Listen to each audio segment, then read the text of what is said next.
اللہ کے ساتھ کسی کو شریک مت کرنا. یا اللہ مدد چلے گا, یا رسول اللہ مدد قبول نہیں ہے, نہیں ہے. بس چھوڑ دو اپنے مولوی لوگ جو تمہیں کہہ رہے ہیں نا نہیں یا رسول اللہ مدد ہونا چاہیے, ان کے فلانے مہاجر مکی نے لکھ دیا تو فلاں نے لکھ دیا. وہ ہمارے اکابر نے لکھا ہے مشکل کشا, اس معنی میں نہیں لکھا مشکل کشا کہ اللہ نے ان کو اختیارات دیے ہیں. مشکل کشا اس کو بھی کہہ دیا جاتا ہے بعض دفعہ کہ وہ آپ کی کوئی مشکل بیٹھ کے حل کر دے, اور اس لفظ کو پکڑ کے بیٹھ کے کہ حاجی امداد اللہ مہاجر نبی مکی نے بھی مشکل کشا لکھا ہے. وہ بھائی وہ اس معنی میں نہیں لکھا, اگر اس معنی میں لکھتے کافر ہو جاتے اور ہم ان کو اپنے بزرگوں کی فہرست سے نکال دیتے. جو مشرک ہے وہ تھوڑی بزرگ ہوتا ہے, لیکن جو شریعت کی بات ہے, جو قرآن کہہ رہا ہے, وہ اس کو دیکھو کہ اللہ کے ساتھ کسی کو دعا میں شریک مت کرو. اس پہ تو دو رائے ہیں نہیں, اس میں تو اللہ نے پیغمبروں کے والدین کو نہیں معاف کیا. بھائی ہم اور آپ کس کھیت کی مولی ہیں؟ تو صرف اور صرف اور صرف مدد کس سے مانگنی ہے؟ آپ بریلوی بن کے رہو, ہمیں کوئی اشکال نہیں. آپ کو میں بریلوی ہوں, کچھ نہیں ہوتا بریلوی کہنے سے. آپ کو میں دیوبندی ہوں, کچھ نہیں ہوتا. آپ کو میں آپ کی اوقات بتا رہا ہوں سر, برا نہیں ماننا سر.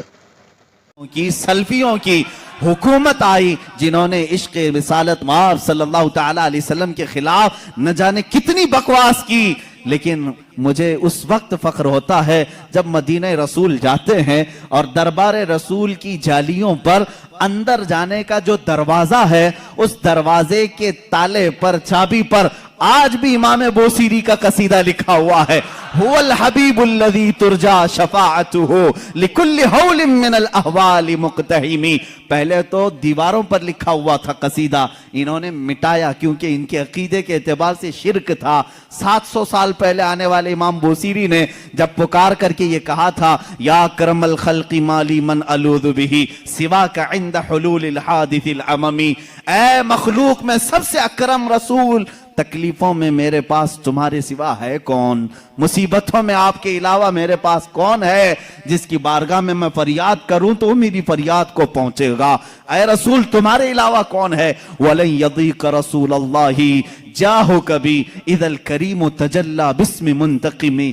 امام بوسیری نے یہ قصیدہ کب لکھا تھا اس کی تاریخ میں ہے. آپ جوان عالم دین, عاشق رسول, لیکن اچانک لقوے نے حملہ کر دیا, فالج کا اثر آ گیا.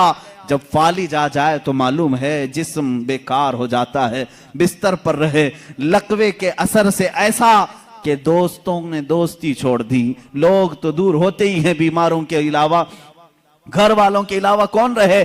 یہ بیماری لمبی ہو گئی, ہاتھ پیر اٹھتے نہیں تھے, سوتے سوتے جسم کے اندر بھی طرح طرح کی تبدیلیاں آنے لگی. ایک زمانہ ہو گیا ایسے بیماروں کے جب آنسو نکلتے ہیں تو سیدھے مدینے پہنچ جاتے ہیں, جن کا دنیا میں کوئی طبیب بھی نہیں, جن کا دنیا میں کوئی غم کی داستان سننے والا نہیں, جن کی دنیا میں کوئی بولی سننے والا نہیں.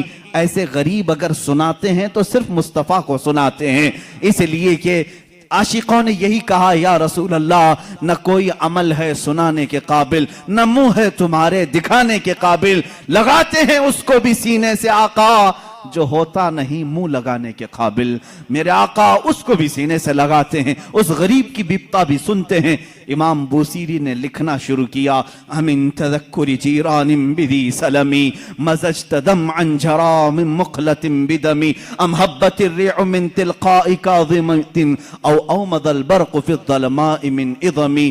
یہ قصیدہ لکھتے لکھتے لکھتے لکھتے آنسوؤں کی لڑیاں اتنی کہ بستر نم ہو گیا, آنکھیں لگ گئیں.